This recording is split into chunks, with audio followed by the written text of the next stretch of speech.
탁월한 독서가가 되기 위해서도 사소한 것을 중요하게 여길 줄 알아야 합니다. 독서를 하는 많은 사람이 척한 것은 읽어내는 것의 가치를 생각할 뿐 책의 한 페이지 혹은 한 문장을 읽는 것의 중요성을 생각하지 않습니다. 저는 이것이 독서의 효과를 떨어뜨리는 이유 중 하나라고 생각합니다. 책 한 권에 저자가 직접 경험과 공부 또는 최소 3년 이상의 경험치가 담겨 있습니다. 또 어떤 책은 저자가 전하는 평생의 경험치와 연구가 담겨 있기까지 합니다. 그런 경험치들의 책의 문장과 페이지로 형성되어 있는 것입니다. 그렇게 단 한 문장을 읽고 내수 두배로 높여주는 유권 정보를 정확하게 문제를 해결해 줄 때 얻을 수 있습니다. 2분 정도의 한 페이지 독서만으로도 우리 인생을 통째로 느끼는 책을 얻을 수 있습니다. 독서하는 1분 1초의 시간이 너무나도 소중한 것을 깨닫게 되면 어떤 변화가 생길까요?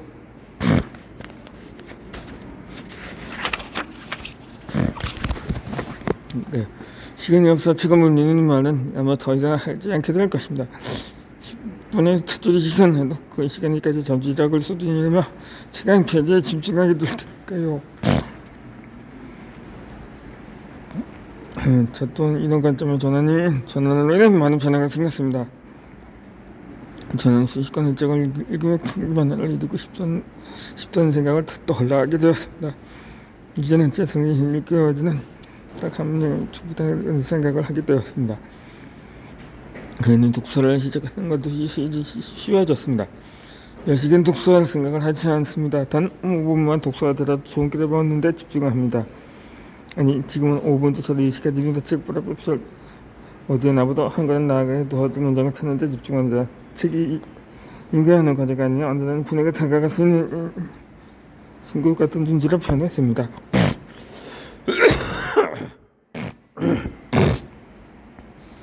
요즘 저는 새로운 전략이 생겼습니다. 일부러 조금씩 읽는 전략입니다. 조금씩 읽는 게 더 쉽게 자신을 읽을 수 있는 방법을 알게 되었기 때문입니다. 더 큰 사람이 되고 싶다는 생각이 들거나 원대한 계획을 세우고 커다란 행동을 하고 싶을 때마다 저는 의식적으로 조금씩 나아가자고 마음먹습니다. 조금씩 읽으면 오래 할 수 있습니다. 조금씩 읽으면 독서를 더욱 사랑할 수 있습니다. 조금씩 읽으면 어느 날 나도 모르게 더 많이 읽는 날이 생각납니다. 그러면 성취감이 생기고 그 성취감 독서를 더욱 즐겁게 만들어줍니다. 조금씩 읽어보시기 바랍니다. 천리길의 한글부터 나아갈 수는 없는 방법이다. 천리길의 한글부터 시작합니다. 그러므로 우리가 집중해야 할 것은 한 걸음입니다.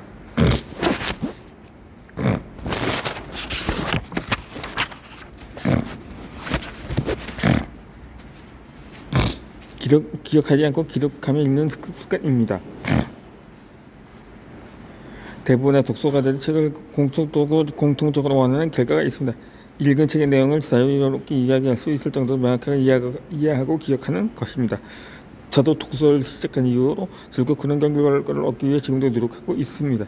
존경하는 작가의 책에도 이러한 모습이 자주 보입니다. 책 속의 문장을 멋지게 인용하기도 하고 책 한 권의 내용을 간략하게 요약해 설명해주는 모습을 보여줍니다. 그 모습들을 보면서 저도 꿈을 품었던 것입니다. 저도 열심히 공부해서 어떤 책의 내용이든 거침없이 이야기할 수 있는 실력을 가지겠다고요. 하지만 그런 목표를 가지고 독서를 할 때마다 번번이 실패할 뿐이었습니다. 그게 제가 얼마나 큰 좌절감인지 모르겠습니다. 몇 번이나 모형대로 맞은 듯한 쾌감을 얻게 한 책이었는데 막상 책을 닫고 나면 아무것도 기억나지 않았습니다. 분명 완벽하게 이해하겠다고 얘기했던 책이라 그 책에 대해 이야기해보려고 하면 머릿속에 하얗게 변했던 기억나 거듭 강국과 했던 그 뻔한 뿐이었기에 너무 억울했습니다. 책 한 권을 다 읽고 이해하려고 얼마나 많은 시간을 에너지를 들었는데 겨우 기억나는 게 단편적인 한두 메시지라니요. 처음에는 제 머리 타격했습니다. 책을 파악하는 이야기도 분석력이 형편없다고 생각했습니다. 또 내용을 기억하는 암기력 또한 형편없다고 생각을 했습니다. 왜 나는 천재적인 지능을 가지지 못하고 태어난 걸까 억울하기도 했습니다. 나중에 깨달은 사실은 저의 지능에는 아무런 문제가 없었다는 것입니다. 문제는 저의 사고방식이었습니다. 저는 책의 내용을 기억하려고 했었습니다. 그러나 뇌가 학습과 학습법에 대해서 공부하면서 나중에서야 알게 된 것은 이렇게 기억하는 시도 자체가 부질없다는 것이었습니다. 너는 한번 본 것들을 한 번에 기억하도록 설계되어 되지 않았습니다. 한 번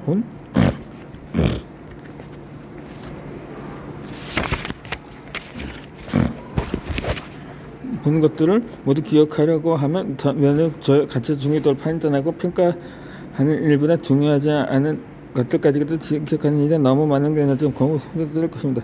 그렇게 우리 자신이 발견한 것들 중에 중요하다고 생각하는 것은 숨겨서 기억하기 쉽게 설계되었습니다. 단기 기억만이 장기 기억이 되는 것이죠. 가령 길 가다가 한 번만 관심이 넘으면 단기 기간의 기억을 잠시 머물렀다가 사라집니다. 하지만 그거가 만약에 한번 다시 말해 중요한 방법은 또 어떨까요? 몇 번인 내 속에서 각각하는 이견과 마음이지 반복합니다.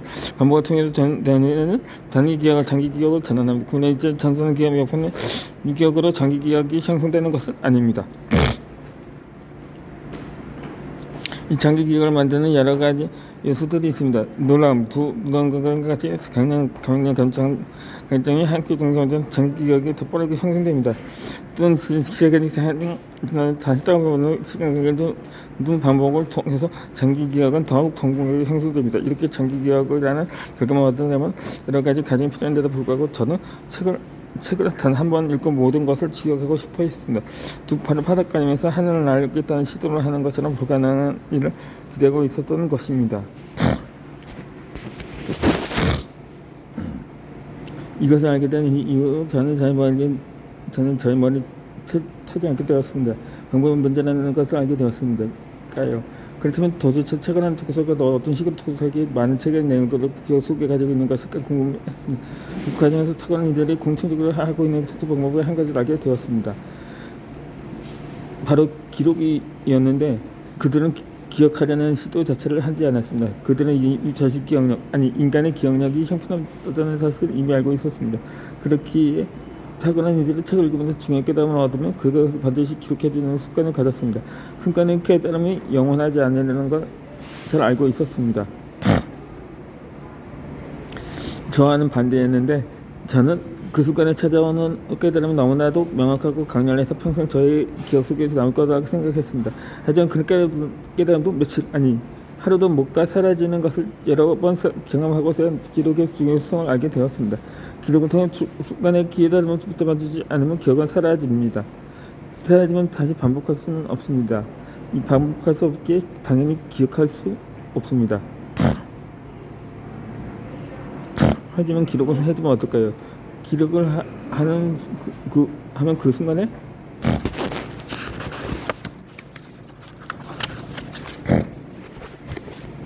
느꼈던 감정을 나중에 정확히 확인할 수 있고 다시 공감할 수 있습니다. 중요한 정보들을 따로 뽑아 기록하면 책을 다시 읽어보지 않아도 반복 효과를 얻을 수 있습니다. 만약 그 정보를 삶에 어떤 식으로 적용해야 할지 적어두었다면 일상에서 두고두고 활용할 수 있습니다. 또한 기록하면 자신이 잘 성장해가고 있는지 피드백할 수도 있을 것입니다. 그래서 저는 한동안 기록 습관을 만들려고 노력했습니다. 앞서 파트 2에서 소개했듯이 책에 중요한 대목이 있으면 발췌해두고 그 아래에 저의 깨달음을 기록했습니다. 그런데 어느 순간부터는 기록하는 시간이 아깝다고 느껴지기 시작했습니다. 책을 읽는 속도가 너무 늘어지니 잡잡하고 다른 사람보다 독서 성취가 느껴지는 것 같아 조바심이 나기도 했습니다.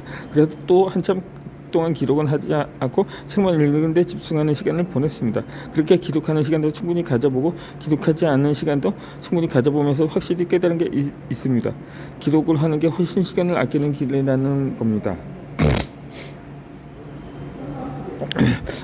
우리가 책을 읽는 것이 무엇일까요? 다양한 이유가 있지만 책을 통해 얻은 깨달음이 삶의 변화로 이어지고 있는 것, 이것이 많은 사람이 독서를 통해 얻고자 하는 게 아닐까요?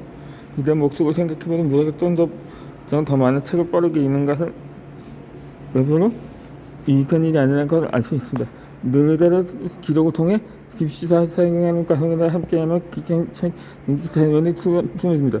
또 어떤 기억한다는 그 스트레스 해방되어 짝 읽기가 더욱 즐거웠습니다.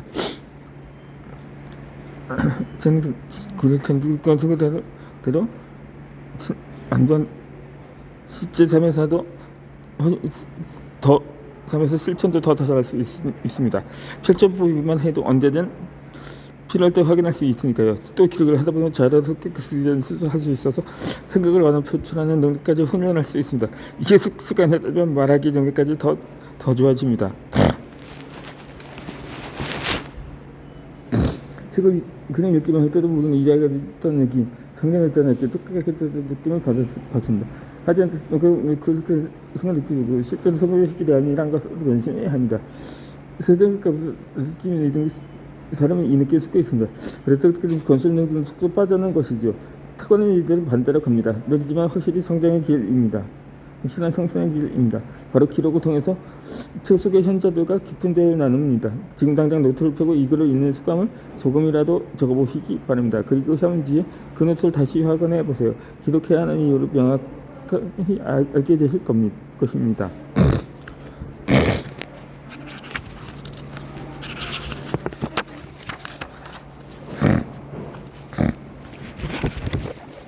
제독하며 읽는 습관입니다.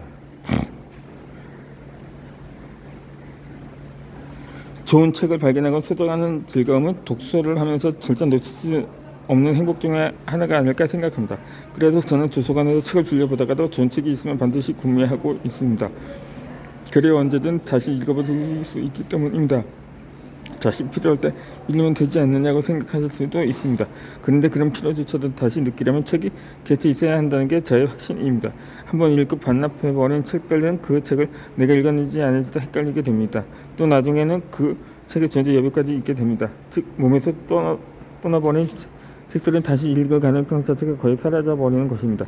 앞에서도 소개했지만 단기 기억을 장기 기억으로 전환하려면 시간 간격을 둔 방법이 중요합니다. 독서 활동에서 시간 간격을 둔 방법은 무엇일까요? 다시 읽기, 바로 재독입니다. 한 번 읽고 마는 것이 아니라 다시 읽어야만 책의 내용을 더 깊이 이해하고 자신을 만들 수 있습니다. 처음에 읽은 때만큼 많은 시간을 들이지 않아도 괜찮습니다. 아무튼 읽어보던 것만으로도 큰 효과를 얻을 수 있습니다. 이전에 이미 읽었던 시기에 짧은 되새김질만으로도 습득 효과가 더 큰 것입니다. 전후공개에서는 나는 읽었을 때 이렇게 읽었다라는 책에서 그에게 읽었다는 행위는 일반적으로 여기에 눈으로 한번 읽었다를 나타나는 게 아님을 강조합니다. 그는 한두 번 읽은 적이 있는 정도가 아니라 수십 번, 수백 번 읽었고 그 내용을 머릿속에 고스란히 있을 때 무언가를 읽었다고 여긴다가 말했습니다. 재독을 해야만 책의 내용을 다시 자기가 것을 만들 수 있다고 강조했습니다.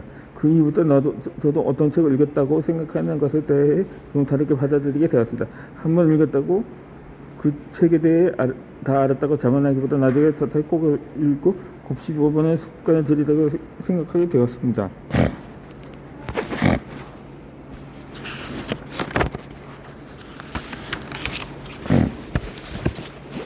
독서를 대하는 태도를 보면 그 사람이 책을 잘 읽고 있는지 확보해 볼 수 있습니다. 읽는 행위만 신경 쓰는 사람보다 읽어서 자신의 것을 내면하는 것인가 신경 쓰는 사람이 탁월한 독서에 다가설 수 있습니다. 내면화하려면 당연히 대적이 필요합니다. 읽기 때마다 다시 반복하는 것보다 시간 간격을 두고서 다시 읽어야 합니다. 이 독일 심리학자 에빙하우스에 따르면 복습기를 즉시 2일 이내 일주일에 한 달 이내로 했을 때 복습 효과가 가장 좋다고 합니다. 책도 이런 식으로 반복해 읽어주면 좋겠죠. 이렇게 지나치게 치밀하게 개선되는 조건은 오히려 독서에 대한 스트레스를 높이게 될 것이라 생각합니다. 그래서 일부러 시간을 정해놓고 다시 읽기보다 애독서만 측정했거든 사무직적으로나 눈 맞을 때 꺼내보고 있습니다. 저는 그 책을 읽다가 부스팅을 하고 다시 확인해서 생각이 들을 때 바로 보고 이렇게 하면 그래서 바로 받아도 그래야 됩니다.